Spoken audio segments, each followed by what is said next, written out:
안녕하세요. 부동산이 보는 눈 리얼아이 박감사입니다. 청와대 주인이 바뀌고 나니까 다시 희망을 갖는 사람들이 요즘 있죠. 계속 집값이 더 오를 수 있을 거다. 부동산 열풍이 꺾였는데 다시 그 뜨거웠던 시장이 재현될 거라고 지금 위안하면서 바뀌는 환경에도 꿋꿋하게 마음을 다잡고 있는 그런 사람들도 주변에 있어요. 이런 상황이 되니까 제가 예전에 다뤘던 그 사람들이 생각이 났습니다. 예전에 천재 신혼부부 얘기 한번 해드린 적 있죠. 혼인신고를 미룬 채 신랑 집에 전세든 천재 신혼부부가 언론에 소개가 됐습니다. 19년도 하반기의 기사인데 자기 돈 1억? 이거 자기 돈인지도 모르죠. 영끌에서 마련한 1억에 집값의 80%를 대출을 통해서 내 집 마련을 한 천재 신혼부부가 언론의 회자가 됐습니다. 현금 1억으로 집을 마련한 사례라고 돈이 없어도 최대한 받을 수 있는 모든 대출을 활용하면 내 집 마련할 수 있다고 이러한 방법을 사람들에게 친절하게 알려줬어요. 요즘 젊은 사람들 공부 많이 하죠? 많은 사람들이 이런 친절한 정보를 접하고 부동산 시장에 분화방처럼 뛰어들었습니다. 영끌의 참여가 시장을 주도를 했죠. 그들이 참여하기 이전에도 이미 한계에 이른 시장이라고 볼 수 있습니다. 2018년도에 정점을 지났죠. 금액이 계속 상승을 하고 있었기 때문에 그 금액을 받쳐주기엔 수요가 탄탄하지 못했어요. 그러니 거래량의 감소로 이어졌고 19년도 상반기에는 거래량이 대폭 줄어드는 그러한 모습을 보였는데 미래 수요라고 볼 수 있는 젊은 세대가 부동산 시장에 뛰어들면서 엄청난 거래량을 보이면서 뜨겁게 부동산 시장을 이끌었어요.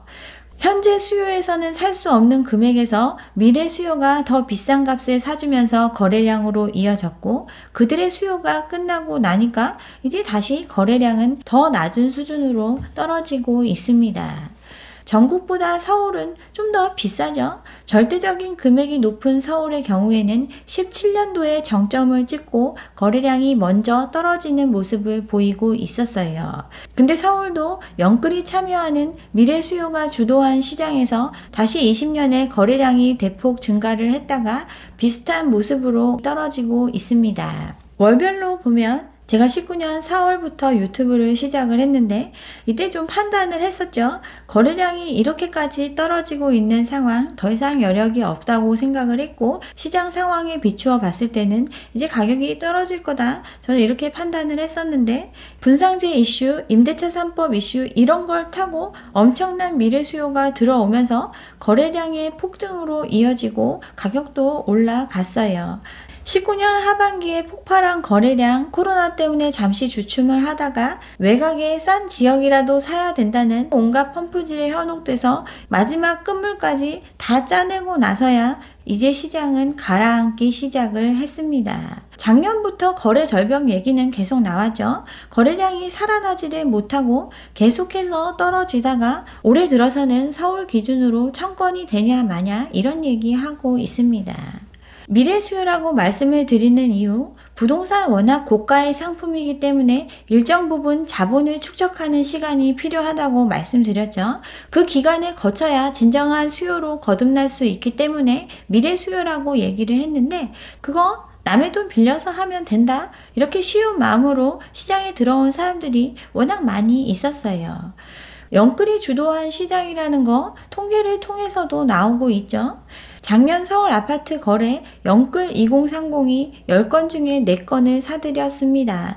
30대가 굉장히 많이 늘어났어요. 패닉 바잉, 패닉 갭 투자, 그리고 영끌이라는 신조어를 탄생시키면서 대거 시장으로 뛰어들었고 그들은 기존 세대가 고가라고 판단한 그 가격에서 수억을 더 주고 이 집을 사지 못해 안달이 났었죠. 또 임대차 3법 때문에 전세가 오른다 하니까 갭 투자가 이걸 주도를 했죠.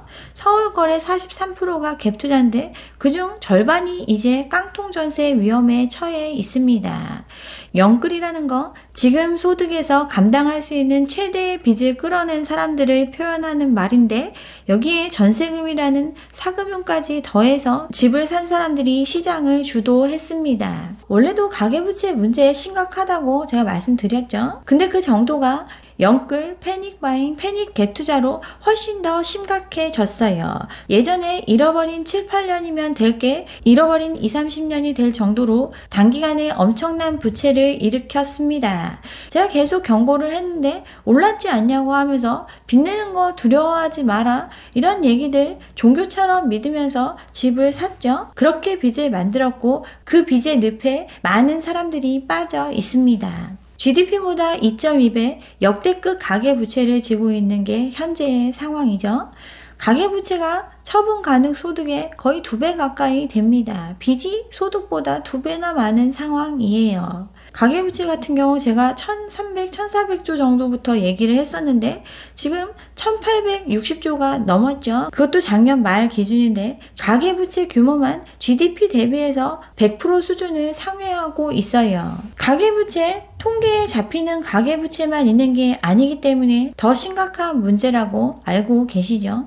우리나라 국민의 상당수가 자영업에 의존을 하고 있는데 이들의 빚, 가계의 빚과 같습니다. 장사할수록 적자인 사람들 177조의 빚을 지고 있습니다. 장사를 해서 돈을 벌어도 빚만 늘어나고 있는 자영업 가구가 80만 가구에 육박하고 그들이 지금 금융기관을 통해서 빌린 돈만 177조에 달합니다. 또 코로나 사태 터지고 자영업자들 더 힘들어졌죠. 코로나 이후에 만기 연장이나 상환 유예 조치 받은 대출 원리금만 290조가 넘어가죠. 27만 가구는 유동성 자산으로는 1년도 버티지 못하는 위험한 상태에 처해 있습니다. 전세보증금 자영업자 대출을 포함하면 가계부채가 2,300조가 훌쩍 넘는다. 이게 2018년도의 일입니다. 전세보증금 추산해 보면 600조 넘어가죠. 자영업자 대출, 임대사업자 대출, 전세보증금 600조 다 더하면 3,000조가 넘어가는 수준의 가계빚이 우리의 현실입니다. 초저금리 계속 유지된다면 어떻게 버텨갈 수 있지만 시장의 상황은 180도 달라져 있습니다. 대출 금리의 부담이 엄청나게 늘어나고 있죠. 2%대 대출은 사라지고 4% 이상의 대출이 급증하고 있어요. 기준금리 아직도 낮은 수준인데 기준금리 올라가니까 가계대출 금리도 따라서 올랐죠. 대출자의 이자 부담은 2배 이상 증가를 하고 있습니다. 영끌하면서 1금융권 안 되면 2금융권 받고 보험, 생명 뭐 이런 거 대출까지 다 끌어서 했는데 보험사 주담대도 이제 6% 넘어가고 있죠. 지금 버틸만 하다 어쩌다 이런 얘기들 하고 있지만 지금 금리 상승 시작에 불과합니다. 미국이 연내에 2% 가까이 올린다고 하니까 더 올라가겠죠. 이러한 상황인데도 정권 바뀌기 때문에 이제 대출 다 풀어줄 거고 또 경제 상황 봐서 함부로 금리 못 올릴 거다 이런 얘기 하면서 간보고 있는 사람들 있는데 기대를 버려야 합니다. 비둘기파 중에 비둘기파 떠나면서 얘기했죠. 금리 인상 안 하면 훗날 큰 비용을 치를 거라고, 금리 인상 계속돼야 된다고, 그나마 떠나면서 양심에 걸리지 않으려고 이런 얘기하고 떠났어요. 새로 지명된 하는 총재 경기를 우려했다고, 그래서 금리 인상 가파르게 안 할 것 같다 뭐 이런 기사들 나오고 있지만 대세를 거스를 수가 없습니다. 미국이 금리 인상, 러시아 우크라이나 사태 때문에 조금밖에 안 올렸죠. 그러자마자 바로 다시 입장이 나왔습니다. 인플레가 너무 높다고 0.5% 빅스텝 뜻을 밝혔어요. 물가가 3개월 연속 7%대로 올라가고 있으니까 인플레를 잡기 위해서 공격적인 금리 인상이 불가피하다고 지금 얘기 나오고 있죠. 5월에 0.5% 올릴 확률이 73% 정도 된다고 전망하고 있습니다. 언제 올리든 발등에 불이 떨어진 상태이기 때문에 미국은 선택을 하고 있습니다. 우리나라 같은 경우 경기가 침체될까봐 기준금리를 안 올려도 대출금리는 계속 올라갈 수밖에 없습니다. 국채 금리가 이미 비상인 상태죠. 미국이 긴축을 가속화하고 있기 때문에 우리나라 국채 금리는 계속 올라가고 있어요. 여기에 50조 추경까지 세금 다 깎아주고 돈 걷어들일 데는 없으니 적자 국채 발행해서라도 메꿔야 하죠. 이러한 내부적인 사정 때문에 국고채 금리는 더 올라갈 수밖에 없습니다. 기준금리를 안 올려도 시장의 대출 금리는 더 올라갈 수밖에 없어요. 미국에서 돈값을 높게 쳐주니까 더 안정적이고 더 높은 금리가 보장되는 상품으로 자본은 이동할 수밖에 없죠. 우리나라 국채값 떨어지고 있는데 여기에 더 많은 국채를 찍어내야 하는 상황이고, 그러니 국채 금리는 더 올라갈 수밖에 없어요. 우리나라가 돈을 필요로 하는데 그 돈을 끌어오려면 더 돈값을 쳐주지 않으면 끌어오지 못하는 게 현실입니다. 국채 금리가 오른다는 거 그런 의미죠. 7년 6개월 만에 최고를 보이고 있습니다. 3년 만기 국채가 2.5%를 넘어섰는데 금융위기 때가 3.5%죠. 연말만 돼도 그 수준을 넘어갈 정도로 국채 금리는 가파르게 상승하고 있어요. 감당할 수 없는 수준으로 빚을 잔뜩 지고 있는 게 가계의 현실인데 돈값은 계속 올라가고 금리는 상승하고 있습니다. 있는 빚도 줄여야 될 상황이니까 사람들이 섣불리 빚을 낼 수가 없어요. 빚을 덜 내니까 은행 문이 열렸죠. 가계대출 문이 활짝 열렸어요. 4대 은행 마통 한도도 풀고 웬만한 대출 규제가 작년 초반 수준으로 돌아갔죠. 그런데도 석 달째 가계대출은 감소하고 있습니다. 돈을 빌려주면 뭐래요? 비싸게 빌려주는데 이거 감당이 안 되기 때문에 못 빌리고 있습니다. 전세대출 문턱도 낮추고 금리도 내려줄 테니까 계속 꼬드기고 있죠. 근데 이 대출들 전부 다 변동금리입니다. 시장의 금리가 올라갈 게 자명한 상황에서 지금 0.1%, 0.2% 내려준다고 하는 게 의미가 있을까요? 그래도 돈 빌려가면 신용도 좋고 인생 포기하지 않을 거니까 수십 년에 걸쳐서라도 힘들더라도 갚아낼 거니까 어떻게든 코 걸려고 지금 돈 빌려준다고 하고 있습니다. 감당할 수 없는 수준으로 돈을 다 빌려간 상태이기 때문에 대출이 막혔었던 건데 지금 다시 풀어주고 있지만 더 대출이 늘어나기 힘든 상황이죠. 석 달째 감소를 하고 있습니다. 가계대출은 한 달 동안 더 줄어들고 주담대 같은 경우는 늘어났어요. 거래량이 없는데도 주담대는 계속 늘어나는 이유, 이미 빚지기로 예정한 사람들 때문이죠. 분양받았던 아파트들 이거 돈값 물어주려면 대출 받아야 되니까 이것만 해도 대출은 계속 늘어나고 있습니다. 그렇지만 지금 상황에서 집 살려고 더 빚낼 수는 없는 상황입니다. 거래량이 이걸 보여주고 있어요. 서울에 집이 몇 채인데 2월 서울 아파트 거래량 1000건이 안 되죠.